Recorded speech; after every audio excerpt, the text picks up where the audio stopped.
To my YouTube listeners, if you haven't subscribed to the channel yet, please subscribe. It'll make a big difference for the Chassidic Story Project. This is the Chassidic Story Project with Barak Hullman, podcasting from Jerusalem, Israel. This podcast is sponsored by listeners just like you. To become a supporter of this podcast, please go to HassidicStory.com. HASIDIC story.com. You'll never know. You'll never know. You'll never know. You'll never know. Reb Zev Kitzitz was one of the Baal Shem Tov's closest Chassidim, and he's also buried next to the Baal Shem Tov in Mezhibuz. One day, the Heilige Baal Shem Tov says to Reb Zev, I want you to go to a particular town and find a Jew there, and he names the name of the Jew and tells him where his home is. And he said, go there and please bring back for me a pidyon, a redemption donation of 18 rubles. So Reb Zev, knowing not to question the Baal Shem Tov, simply gets on his horse and wagon and starts riding towards the town that the Baal Shem Tov said. And when he arrived, he found the Jew that he was looking for, and he was surprised to see that this Jew and his family were living in abject poverty. The home was in bad shape, the roof had a hole in it, the front door was broken, the floor was made of mud, and it was clear that they didn't have very much money. And to ask 18 rubles was like asking $10,000 from somebody who had nothing. And this poor Jew was very happy to see Reb Zev, of course, and he knew who the Heilige Baal Shem Tov was. And he said, I'm really sorry, but I simply don't have 18 rubles to give to the Baal Shem Tov, as much as I would love to. And so Reb Zev went back to the Baal Shem Tov, and the Baal Shem Tov said, no, how did it go? And he said, Rebbe, I'm sorry to tell you, but the Jew is so poor, he didn't have the 18 rubles. What am I supposed to do? So the Baal Shem Tov said to Zev, I told you to go to that Jew and get me a pidyon of 18 rubles. So go back there and help him to understand that he needs to give that 18 rubles, no matter what. So Reb Zev returns to the town, and the poor Jew is happy to see Zev again, but he says, why are you back? And Reb Zev says, I'm really sorry to tell you, but the Baal Shem Tov was very insistent. He says you have to give me those 18 rubles for him. And so this poor Jew, he looks at his wife and his kids, and the wife says, okay, if the Baal Shem Tov insists, even though we don't have the money, then we need to figure out a way to get the money. So they took their furniture, everything they had, and they went to the marketplace, and they sold it and made about 5 rubles. So they realized they had to sell more. They had some chickens and a cow. They brought them to the marketplace, and after selling all of their animals and their furniture, they had 18 rubles exactly, just what the Baal Shem Tov asked. And so the Jew, who was already in poverty and now basically has nothing left, he gives the 18 rubles to Reb Zev and says, here you go. Send my regards to the holy Baal Shem Tov. And for Zev, it's very hard to take this money. He knows it's really the end of what this family has. He's leaving them completely impoverished with nothing. But he knows better than to question the ways of the Baal Shem Tov. And so he returns back with the money to the Baal Shem Tov, who puts it away and continues as if nothing had happened. A few days later, that poor Jew's rent to the landowner was due. And when the collector for the landowner showed up, he obviously didn't have the money. And so he was thrown out of his house. He and his whole family. And having no choice, they simply started walking. They pretty much didn't have anything left. They're walking, and they're walking, and they're walking. And as they would get to another community, the Jewish community would take them in for a night or two. And then the family would continue walking. And eventually, they reached another village, many weeks walking from where they were before. And there was a tiny hut being rented out. And it was so cheap that the poor Jew figured he could do some handiwork and maybe some farm work and be able to afford paying the rent and maybe even buy a cow to support his family. And so for several months he did whatever work he could find, and it was enough to pay the rent. In the whole time that he's working in the fields and doing whatever work he could find, he was constantly davening to Hashem. He said, Hashem, please help me. Ma'ayin yavo ezri. Where is my help going to come from? Ezri mi'im Hashem. Oseh shamayim v'aretz. Can only come from you, Hashem, creator of the heavens and the earth. And he would daydream a little bit. He would say, Hashem, if only I had some money, I wasn't poor all the time, I would help my fellow Jews. I'd be so kind and generous. Hashem, could you please help me get out of my debts and have money to support my family? And he continued working until one day he had saved up enough money to buy a cow, this very old cow. Pretty much a cow that nobody wanted, but it was all he could afford. And each day, he would milk the cow, squeeze out as much as he possibly could, and of course he would thank the cow for what she gave him. And he went to the market and sold the milk. And an amazing thing happened. The first vendor who bought the milk tasted it and said this is the best milk he's ever drinking in his life. And he bought half of it for himself, and the rest he sold very quickly. And he told the poor Jew, come back tomorrow and bring me as much milk as you can. And if you can, make some butter as well, and I'll sell that too. So the poor Jew went back home. He didn't say anything to his family. He went over to the cow and whispered in her ear, you make really good milk. Everybody seems to like it. And then patted her on the head. The next day, he milked the cow again, brought it back to the market, and there was a line of people waiting to buy his milk. They were people who had tasted the milk the day before. The vendor said, here he is. And quickly people grabbed the milk. The vendor decided to raise the price and gave the poor Jew more money as well. And word got back to the landowner who owned all of the land where this poor Jew lived, including the hut that he lived in. And he told one of his servants, go there and buy all the milk before everybody shows up. I want to try the superior milk and butter. And the merchant comes back with it, and the landowner says, this is the best milk and butter I've ever had in my life. Go back there and tell this poor Jew that I will pay him a premium price to be his exclusive customer. He names his price, and he sells his milk only to me. And so the servant went back and told the poor Jew of the new deal. He was now the exclusive producer of milk for the landowner of all the land in that area, all of the homes and all the property. And he was truly paid handsomely for the milk. The servants told the Jew that the landowner loves butter. And so the Jew started making butter for the landowner from the milk. And every day the servant would come, he would buy the milk and the butter. And slowly, this poor Jew started to have a little bit of money. Each day, the servants would show up and he would give them the milk and butter. And each day, the landlord would say how he's never tasted such milk and butter in his whole life. And eventually, the landowner wanted to meet the Jew and asked him if he could deliver the milk and butter himself. And so every day this Jew would show up with his milk and butter for the landowner, and the two of them became friends. And slowly the landowner said, I need a little bit of help running my properties here. Maybe you could help me. There's some people that don't want to pay. Maybe you could talk with them, and I'll pay you a percentage. And so the Jew went, he spoke with the people who owed the landowner, and they saw this was a very honest and sincere person, and they were willing to give the landowner's money to this Jew. And all of a sudden, the Jew became the manager of all of the landlord's properties. And this went on for several years, and of course he moved out of that hut, and eventually the old cow died. But now this Jew was the manager of all of the land and all of the property in the entire area. And several years passed, and the landlord said to the Jew, listen, I'm kind of tired of being here.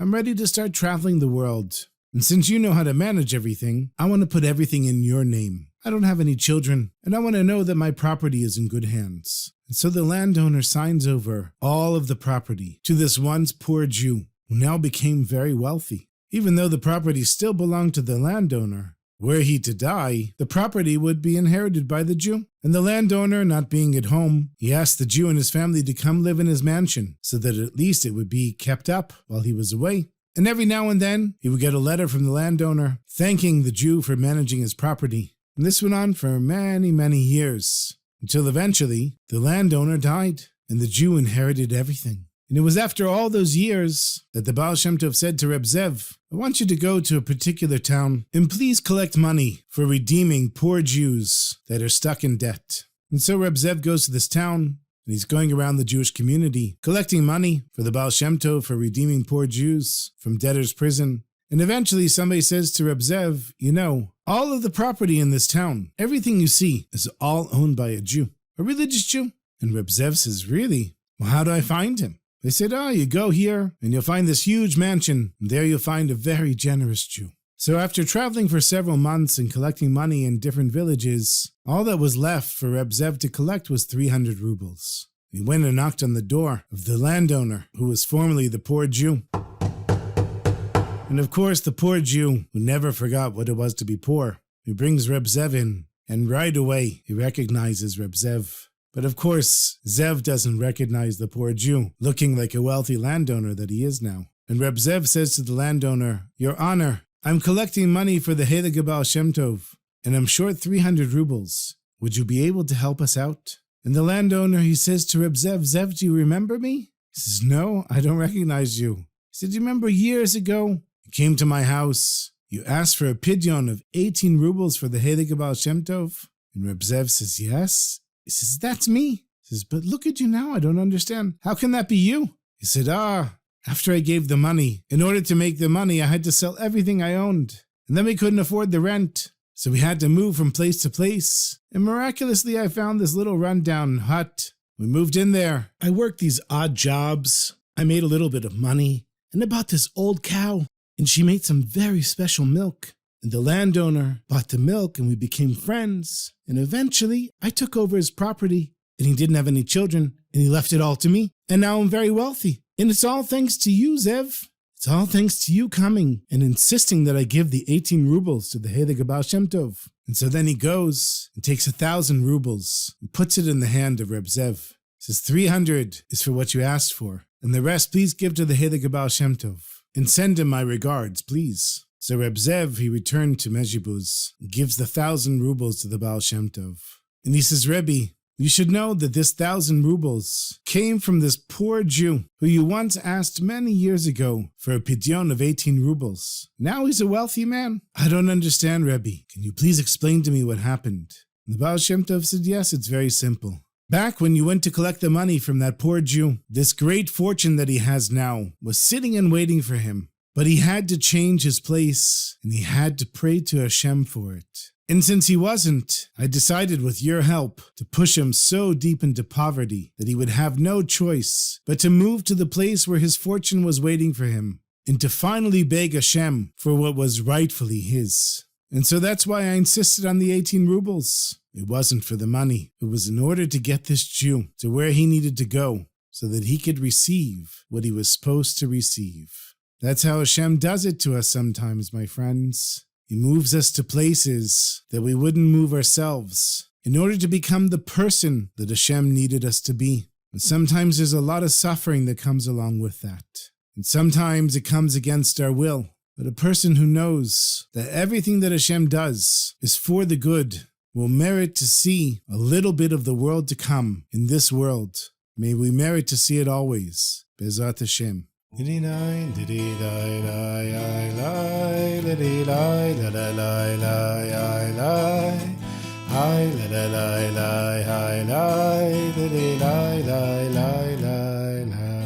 So I have one more short story for you. This is such a well-known story that I didn't even consider telling it on the podcast. But I have a deal with my youngest kids. I told them that on Friday night, when they can't listen to the podcast, I'll sit on the stairs and tell them what they call a live story. And this Friday night, I was so exhausted. I do all the Shabbos cooking and I lead the davening at the Mayanot Shul in Jerusalem. And by the time the meal was over, I was ready to fall asleep. And my young son, he says to me, Tati, can you please tell me a story, a live story? I don't have any energy, but I made a deal. So I said, okay, I'm going to tell you this story, but you probably know it. And you should know that I bought for my kids all of the Chassidic storybooks that I could find in Hebrew. So a lot of times I tell stories and they know them either from the podcast or from the books. But for some reason, this, the most basic and straightforward and well-known Chassidic story, my son didn't know. So I figured maybe there's other people that don't know it, and I better tell it on the podcast. So there was once somebody who came to the Maggid of Mezrich, the successor of the Heilige Baal Shem Tov, and he said, Rebbe, I have so many problems. I'm suffering in so many ways. Please, can you give me some advice? How am I supposed to deal with my problems? And the Maggid says to this man, for that, you're going to have to go to my Zusha. And he tells him where Zusha lives. And this Jew who's suffering so much walks around town, keeps asking, where's Reb Zusha, Reb Zusha? Finally, he sees it's kind of like a mud path leading to a broken down house. And sitting on a broken chair outside the house, learning from a sefer, is a Jew who looks like he's in really bad shape. His clothes are torn. He's missing a bunch of teeth. And this Jew comes to the guy sitting on the chair and he says, Shalom Aleichem. The guy in the chair says, Aleichem Shalom. And the Jew who's suffering, he says, can you please tell me where there's a Reb Zusha? And the guy in the chair, he says, Reb Zusha, I don't know. But me, they call Zusha. He says, maybe there's another Zusha here in town. a Rebbe or something like that? And Zusha says, maybe, but me they call Zusha. So the guy figures, okay, Hashem is running the world and taking me where I need to go. Maybe this is the right Zusha. So he stands there and he looks at Zusha on the broken chair sitting in the mud. And he says to him, tell me, Zusha, you know the Maggid Mezrich? He says, yes, of course, he's my Rebbe. Ah, okay, so you're the right Zusha. I came to the Rebbe and I told him I'm really suffering. I have so many problems. And he says to me, that can only be solved by talking with my Zusha. So Zusha, how do I deal with my problems? How do I deal with my suffering? And Zusha looks up at the guy from the broken chair and he says, are you sure the Maggid sent you to me? He says, yeah, of course. You're Zusha, and you said the Maggid is your Rebbe. He said, yeah, the Maggid is my Rebbe. So he said, yeah, Zusha, you're supposed to help me deal with my problems and my suffering. And Zusha says, I'm really sorry, my friend, but look around. And the guy looks around and he sees a broken door and a broken window and a hole in the roof, mud everywhere. Zusha's clothes are torn. It's not looking so great. And he says to Zusha, yes, I'm looking around. And Zusha says, I don't know. I don't think I can help you. I never really suffered. And the suffering Jew, he looks at Zusha and says, you never really suffered. Look at everything here. He says, what do you mean? I have a house. I have a family. I have a chair. And I have a sefer. And I'm sitting and learning Torah. What more could a person want? So the suffering Jew, he goes back to the Maggid Mezrich. He says to the Maggid, you sent me to Zusha, but Zusha said he can't help me. And the Maggid says, why not? He said, because he never suffered. And the Maggid says, no. And the suffering Jew thinks for a second. He says, wait a minute. Zusha has such a hard life. And he feels like he never suffered. And the Maggid said, no. And the suffering Chassid, he got it. And he went home. Was able to appreciate all he had. And that's how it is sometimes. We feel like we're suffering, but if we look around and focus on all the blessings that Hashem gave us, we're able to realize how much good Hashem has done for us and is doing for us all the time.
Thank you for listening, my sweetest friends. As always, please continue sharing and listening and leaving me comments on YouTube or wherever you would like, Facebook, sending me an email. I love hearing from everyone. Have a good Shabbos, and I look forward to sharing the next story with you next week.